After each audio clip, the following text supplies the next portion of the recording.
He's also my partner when I was in Lakeview Academy there for 7 years. Testimonies.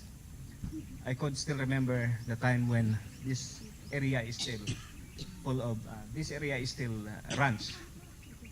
And that place there is our garden. I stayed with the Tanamals, with Mr. Usilier, and our gardens is in this part.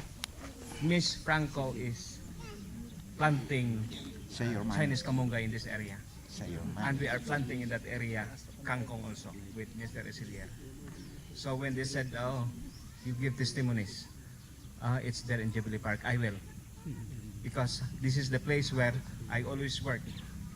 One time when I asked exam pass from the business office, I still a villager of Mr. and Mrs. Tanamal.